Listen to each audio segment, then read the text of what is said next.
오늘 이사야 27번째 시간입니다. 27번째. 겸손하다고 교만하지 말라. 겸손하다고 교만하지 말라. 하나님 말씀 증거하겠습니다. 히스기야의 이야기가 이사야 1부, 39장까지가 1부, 그리고 40장부터 마지막까지가 2부라고 말씀드렸고요. 그 2부는 해석하는 사람에 따라서 40장부터 55장 2부, 그리고 56장부터 66장까지가 3부, 이렇게 볼 수도 있다고 말씀을 드렸어요. 어쨌든 1부의 주요한 메시지는 뭐였습니까? 하나님의 심판이었죠. 하나님의 심판의 선언들이 1부의 주요한 메시지였는데, 그 1부의 마지막 장이 오늘 39장이고요. 그 내용이 히스기야의 지금 바벨론에서 온 사자들을 맞이하는 장면으로 이어져 있습니다. 히스기야 스토리가 이렇게 앞에 쭉 넘겨보시면 36장 보시겠어요? 36장에서부터 히스기야 스토리가 지금 이어져 오고 있습니다. 잠깐 좀 정리하면서 넘어갔으면 좋겠는데요. 히스기야의 재위 시절은 북이스라엘의 멸망의 사건을 담고 있습니다. 그래서 북이스라엘을 멸망시켰던 아수르의 왕이 사네립이고요. 그 아수르의 군대 장관 이름이 누구로 나오죠? 랍사게로 나옵니다. 랍사게. 아수르가 지금 히스기야의 남유다에게 도전하여 온 상황입니다. 36장에 제 성경책에 보면 아수르가 예루살렘을 협박하다 이렇게 돼 있어요. 36장 1절에 보면 히스기야 왕 14년에 아수르 왕 사네립이 올라와서 유다의 모든 견고한 성을 쳐서 취하니라. 이때가 BC 701년경이라고 봅니다. BC 701년경. 그러니까 이미 북이스라엘은 아수르에게 넘어간 상태죠. 정권이 넘어간 상태입니다. 북이스라엘을 멸망시키고 그 위세를 떨치고 그 위세를 가지고 지금 남유다마저 집어삼키려고 내려오게 된 거죠. 사네립이 군대 장관인 랍사게를 보내서, 랍사게는 사람 이름이 아니고요, 군대 장관의 직위의 명칭이라고 합니다. 랍사게를 보내서 유다의 항복을 지금 받아내려고 하는 거예요. 협박하는 거죠. 항복을 종용하고 협박하는 이야기. 너희의 신은 아무런 능력이 없지 않느냐. 그러나 이사야가 찾아와서 예언해 주기를 뭐라고 하냐면 37장 6절과 7절 말씀해 보니까 이사야가 그들에게 이르되 너희는 너희 주에게 이렇게 말하라. 여호와께서 이같이 말씀하시되 너희가 들은 바 아수르 왕의 종들이 나를 능욕한 말로 말미암아 두려워하지 말라. 37장 7절을 같이 읽어볼까요? 시작. 보라, 내가 영을 그의 속에 두리니 그가 소문을 듣고 그의 고국으로 돌아갈 것이며 또 내가 그를 그의 고국에서 칼에 죽게 하리라 하셨느니라 하니라. 그럼에도 불구하고 이 사네립이 협박문을 재차 보냅니다. 그랬더니 이사야가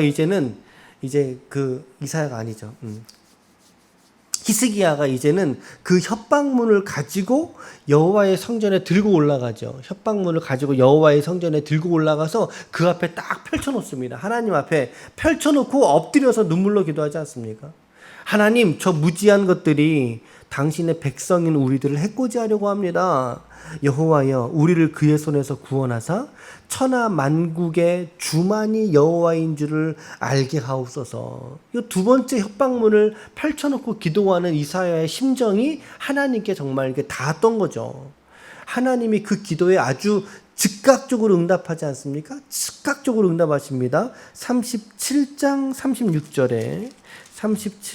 36절 말씀해 보니까 여호와의 사자가 나서서 아수르 진중에서 18만 5천인을 쳤다라고 기록되어져 있어요. 18만 5천 명이 하루아침에 일찍이 일어나 본즉 시체뿐이라. 하루아침에 진쳤던 군사 18만 5천 명이 모두가 몰살하게 돼버리는 이러한 일을 여호와의 사자가, 하나님께서 이스라엘에게 행하시죠.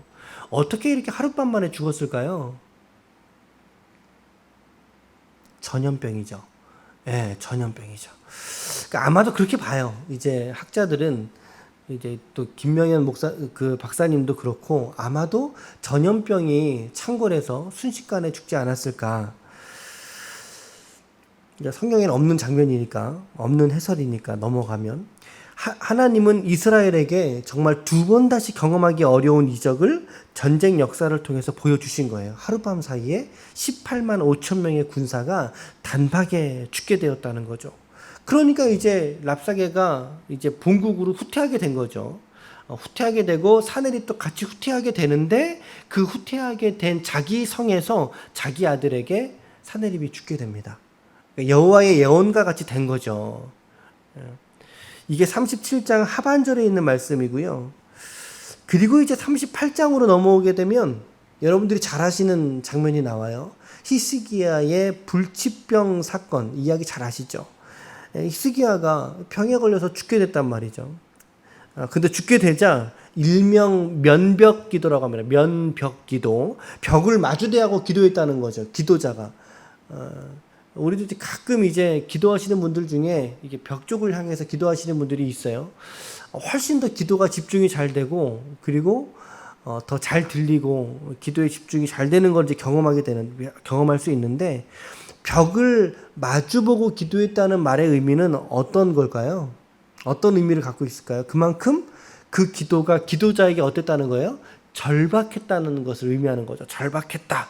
그리고 아주 급박했고 간절했다. 라고 하는 것을 반증하는 장면이 이제 벽을 향하여 기도하며 크게 울면서 기도하는 그 기도의 모습 속에서 우리가 볼 수 있습니다. 우리는 때로는 이제 이런 기도, 히스기야의 기도를 보면서, 모범을 보면서, 우리도 히스기야와 같은 기도의 열정과 헌신이 있어야 되겠다라고 하는 적용도 우리가 간혹 하게 되죠. 하나님께서 그 기도를 또 들으시고 또 히스기야의 기도를 또 들으세요. 들어주셔서 히스기야의 생명을 연장시켜 주시는데 몇 년을 연장시켜 주시죠?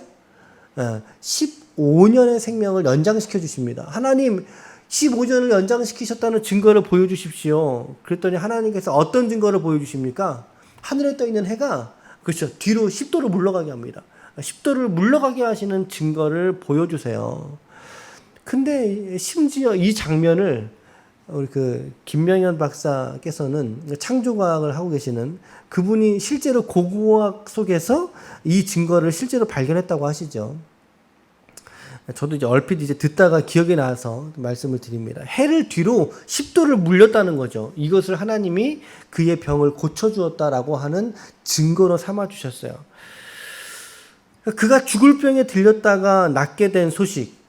그리고 그 이전에는 아수르의 왕 사네립이 와서 랍사게가 18만 5천 명이 일시에 죽었던 사실. 이랬던 이 이야기가 스토리가 가히 주변의 국가들에게 들렸겠어요? 안 들렸겠어요? 들렸죠. 당연히 들렸죠. 여러분, 아수르 왕이 뒤로 물러갔다는 소식은 주변의 사람들에게는 아주 희소식 아닙니까? 상당히 빨리 퍼진 소식이 됐을 거고요. 그리고 또 이제 히스기야의 죽을 병 들렸다가 나았던 소식도 역시 주변에 있는 국가들에게 들려지기 시작을 했을 거예요. 그래서 오늘 본문의 1절에 39장 오늘 본문 1절에 그때에 라고 하는 이 그때가 언제냐 라고 했을 때 이 그때는 바로 히스기야가 병들었다가 나았던 그때를 말하고 있다는 것입니다. 히스기야가 죽을 병 들렸다가 나았던 때 혹은 18만 5천 명이 일시에 죽었던 그 사실들이 주변 국가들에게 이렇게 좀 널리 알려지고 있었던 그때에 1절 보세요. 발라단의 아들 바벨론 왕 무로닥 발라단이 히스기야가 병들었다가 나았다함을 듣고 히스기야에게 글과 예물을 보냈다라고 되어 있어요. 왜 보냈을까요? 왜 보냈을까요? 바벨론이 엄청나게 큰 나라 아직은 아닙니다. 사실 이 무로닥 발라단이 바벨론의 일대 왕이라고 합니다. 바벨론의 일대 왕. 그러니까 이제 나름대로는 신흥 국가였던 거죠. 신흥 국가로서의 바벨론에서 지금 사신이 온 거예요. 사신이 이렇게 넘어온 거죠. 어떤 의도가 있다고 생각되지 않으십니까? 어떤 의도가 분명히 보이죠? 어떤 의도겠어요? 아수르를 견제하기 위해서죠. 아수르를 효과적으로 견제하기 위해서 그것도 18만 5천 명이 죽었어?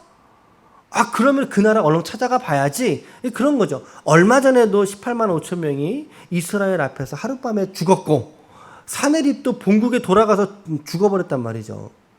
배신이죠. 쿠데타에 의해서 자식에 의해서 죽었어요. 그 소식도 익히 알고 있었어요. 그런데 히스기야가 죽을 병 들렸다가 그것도 하나님께, 야훼 하나님께 기도해서 나았어? 라는 이야기를 이 무로닥 발라단이 들은 거죠. 그러니까 숨은 의도가 두 가지의 숨은 의도가 있었어요. 첫 번째는 이스라엘의 여호와 하나님에 대한 관심이 일단 있었을 것 같아요. 그 나라의 왕은, 그 나라의 신은 무언가 우리가 믿는 신하고는 좀 다르구나 라고 하는 호기심이 첫 번째 있었을 것 같고요. 두 번째는 그 여호와를 통해서든 아니면 히스기야를 통해서든 신흥국가였던 바벨론에 앞서 말씀드린 것처럼 전략적인 동맹을 타진해보기 위해서 지금 사신을 보냈다라는 거죠. 이미 남유다는 친애굽 정책을 피고 있었단 말이죠. 아수르와 대항하기 위해서 친애굽 정책을 펼치고 있었는데 워낙에 아수르가 강하다 보니까 지금 애굽이든 뭐든 다 나가 떨어지는 거예요. 중동이 모두 휘말리고 있는, 밀리고 있는 차에, 그러던 차에 바벨론이 어떤 의도를 가지고 사신을 보냈더라. 그랬더니 히스기야의 광대뼈가 하늘로 치솟은 거예요. 아이고 내가 인정받은 거야 이 말이죠. 아이고 내가 인정받은 거야. 너무나 좋은 거죠. 이게 광대뼈가 얼마나 올라갔을까요? 야, 내가 이렇게까지 인정받고 있구나. 조금 전까지 그는 죽다가 살아난 인물이거든요. 18만 5천 명 앞에서 벌벌 떨다가 살아난 인물이고 죽을 병 걸려서 벌벌 떨다가 살아난 사람이에요. 그렇게 죽다 살아난 은혜는 기억하지 못한 채로 바벨론에서 사신을 보내서 글과 예물을 보냈다고 하니까 지금 그것 때문에 좋아서 죽는 거죠. 아주 히스기야가 한번 상상해 보세요. 여러분들 상상의 나래를 펼쳐 보세요. 히스기야가 어떻게 반응했을까? 그래서 어떻게 합니까? 자기의 가진 모든 것을 다 싹 보여줍니다. 전부 보여줍니다. 보물 창고, 은과 금, 심지어 그가 가지고 있던 무기까지 보여주죠. 어떤 의도가 있겠어요? 히스기야에게 어떤 의도가 있는 거죠. 지금 이 보여주는 의도가 있는 거죠. 나 우리나라 이런 나라야. 나 이런 사람이야. 그거 보여주고 있는 거예요. 성경의 표현에 의하면 궁중의 소유와 그리고 전 국내의 소유를 보이지 아니한 것이 없다. 여러분 그냥 다 보여줬다 이러면 되는데 보이지 않은 것이 없다는 표현은 어떤 의미겠어요? 강조적인 표현이에요. 싹 다 싸그리 드러냈다는 거예요. 궁중에 가지고 있는 소유와 함께 전 국토에 그 가지고 있던 모든 국내의 소유를 심지어 보이지 않은 것이 없더라. 이사야 저작한 기자의 표현에 의하면 히스기야의 이 행위를 더 드러내고 싶었던 거죠. 잘못된 행위였다는 거죠. 잘못된 행위. 여러분 히스기야 왜 이럴까요? 히스기야가 왜 이랬을까요? 왜 아무런 생각도 없이 자신의 모든 것을 다 드러내서 보여주었을까요? 이것은 자신감이었어요. 자신감. 좋은 말로 자신감이고 나쁜 말로는 교만이 가득했다는 것입니다. 교만이 가득했다. 바벨론이 전략적인 의도를 가지고 사신들을 보낼 수 있어요. 충분히 보낼 수 있었어요. 그 사람들은 하나님 모르잖아요. 보낼 수 있죠. 그랬다면 히스기야가 조용했어야죠. 조용했어야죠. 이거 주님이 하셨습니다. 주님이 하셨어요. 이러고 보냈어야 되는데 주님이 하기는 하셨는데요. 근데 여기 좀 와보시겠어요? 이런 거죠. 쉽게 말하면 여기 좀 보시라고요. 내가 가진 게 이게 일부분밖에 안 됩니다. 내가 이만큼이나 가졌습니다.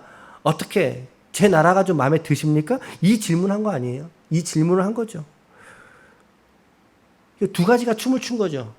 교만함과 미련함이 춤을 춘 거죠. 함께. 히스기야의 마음속에 싹 사로잡혀서 이 두 가지가 교만함과 미련함이 그를 춤추게 만들었다는 거죠. 이 일을 이사야가 알았을까요? 몰랐을까요? 이사야가 단박에 아는 거죠. 6절 말씀해 보세요. 그래서 6절로 이야기하듯이 보라 날이 이르리니 네 집에 있는 모든 소유와 네 조상들이 오늘까지 쌓아둔 것이 모두 바벨론으로 옮긴 바 되고 남을 것이 없으리라. 결국에는 하나님의 준엄한 역사의 심판을 히스기야가 듣게 되고 결국에는 586년에 바벨론에 의해서 남유다가 멸망하게 됩니다. 참 아이러니하죠.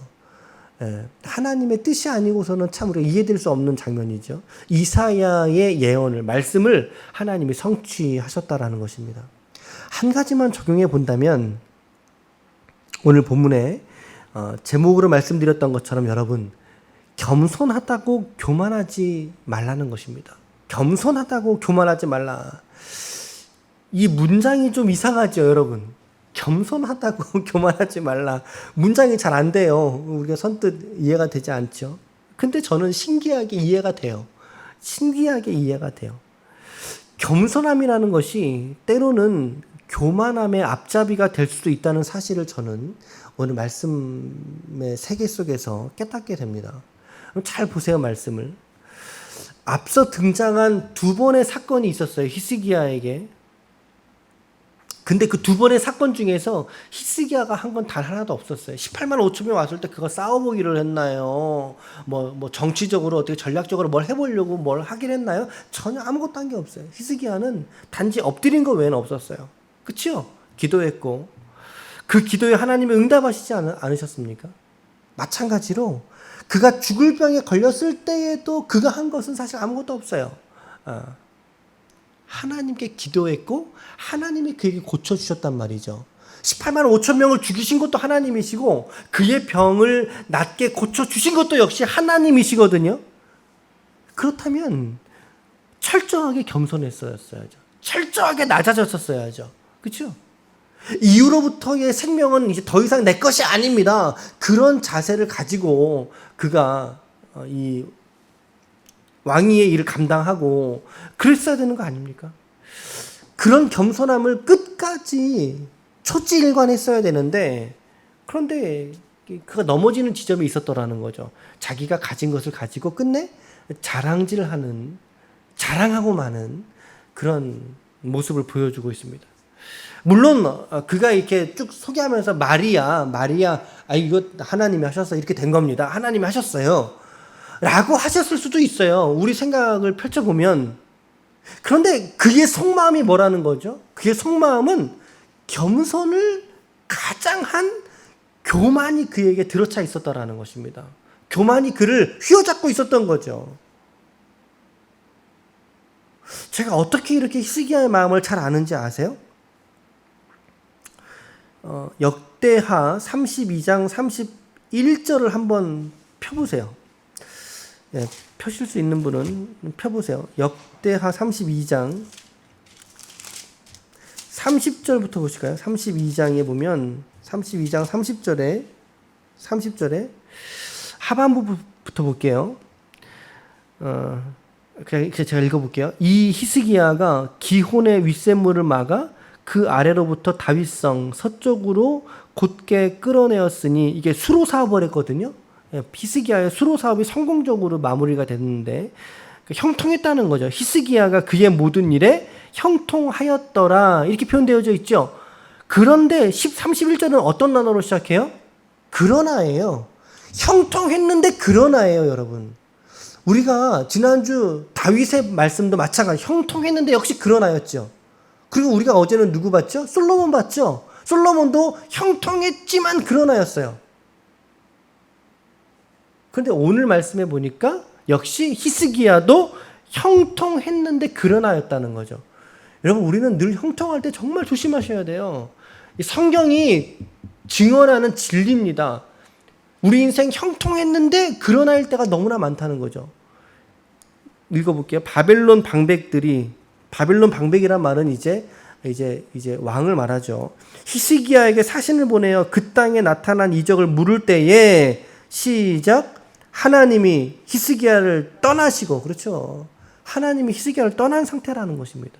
그의 심중에 있는 것을 다 알고자 하여서 그를 시험하셨다라고 말씀하고 있어요. 세번역에는 뭐라고 되어 있냐면 히스기야가 마음대로 하게 두셨다. 하나님이 너 어떻게 하는지 보자. 마음대로 하게 두셨다라는 거죠. 그런데 마음대로 하게 두셨는데 결국에 히스기야는 그의 마음에 자랑이 나고 교만이 나버렸더라 이것입니다. 근데 여러분, 우리도 이럴 수 있다는 거예요. 놓치시면 안 됩니다. 철저하게 우리도 이럴 수 있다는 거예요. 우리도 이 예배 속에서, 우리의 기도 속에서 우리가 은혜라는 은혜는 모두 받을지라도요, 우리의 마음과 우리의 생각 속에 오히려 그 은혜 받음이 우리를 교만하게 만드는 통로가 될 수 있다는 거예요. 특별히 기도 좀 더 한다는 사람들, 새벽 예배 좀 더 열심히 나온다는 사람들, 어떤 영적인 추구를 더 많이 한다는 사람들에게서 때로는 저 사람은 왜 새벽 예배 안 나와? 라고 하는 교만함들이, 판단들이 우리 안에 있다면 우리가 그것 얼른 내다 버려야 된다는 거죠. 주님이 원하는 그런 마음의 생각이 아니다. 오히려 그 은혜가 우리를 교만하게 만드는 통로가 될 수 있다. 나는 열심히 신앙생활을 하는 것 같은데 내 주변에 있는 사람들은 열심히 신앙생활을 하지 않는 사람들을 보면서 영적인 우월함에 우리가 올라설 수 있다는 것입니다, 여러분. 그러기에 여러분, 은혜 받을 때에 더 겸손해질 수 있기를 축복합니다. 진짜 겸손은 그 상황에서 자랑하고 싶을 때 드러나게 되어져 있어요. 내가 성경을 10장 읽었어요. 내가 성경을 10장 읽었을 때 우리의 교만은 드러나고 싶어 한다는 거죠. 그래? 그러면은 저기 박 집사는 몇 장 읽었을까? 이렇게 되는 거예요, 여러분. 은혜 받을 때에 더 겸손해지시길 바랍니다. 진짜 겸손은 그 상황을 자랑하고 싶을 때 싹트게 되고 드러나게 된다. 그것에 우리를 방임하지 말자. 누가 병이 나왔어요. 아이고 조 집사님 어떻게 건강은 좀 괜찮아? 어떻게 된 거야? 라고 물을 때 아이고 내가 기도해서 나왔어요. 라고 대답한다면 그것은 영적인 겸손함을 가장한 교만함이 될 수 있다라고 하는 거죠, 여러분. 내가 기도해서 나왔어요. 어쩌면 히스기야도 내가 기도해서 적군이 죽었고요. 내가 기도해서 병이 나았어요. 라고 했을지 모르겠어요. 히스기야의 뉘앙스가 풍겨지는 그런 모습이죠. 주님이 하신 것은 맞아요. 맞는데 왠지 보여주고 싶은 거죠. 이해가 되시죠? 내가 아파트가 50평짜리가 됐는데 그런데 하나님이 주셨죠. 감사함과 기쁨으로 받아요. 그런데 왠지 50평 보여주고 싶은 거예요. 이것이 뭐다? 바로 겸손함의 옷을 입은 교만함의 모습이다. 혹시 우리 가운데서도 이런 교만함이 있지는 않은지 우리 자신을 돌아보아야 할 때일 줄로 압니다. 그러기에 이런 말씀 우리에게 주신 것 아니겠습니까? 여러분, 오늘도 또 그리고 이번 한 주간 우리의 생활과 일상에서도 우리가 끝까지 정말 말씀 안에서 끝까지 겸손한 일상이 될 수 있기를 축복합니다. 말씀을 읽으시면서도 겸손하게, 기도를 하면서도 겸손하게, 간증할 거는 간증해야죠. 하지만 우리 자신의 가진 것을 드러내길 원하는 그런 교만함의 유혹에 빠지지 마시라. 빠지지 말자. 아차라도 그런 모습이 내게 있었다면 이 시간 우리가 하나님께 함께 기도하면서 정직하게 우리 자신을 하나님 앞에 고백할 수 있는 귀한 기도와 간구의 시간이 될 수 있기를 주님의 이름으로 간절히 축원합니다. 아멘. 기도하시겠습니다.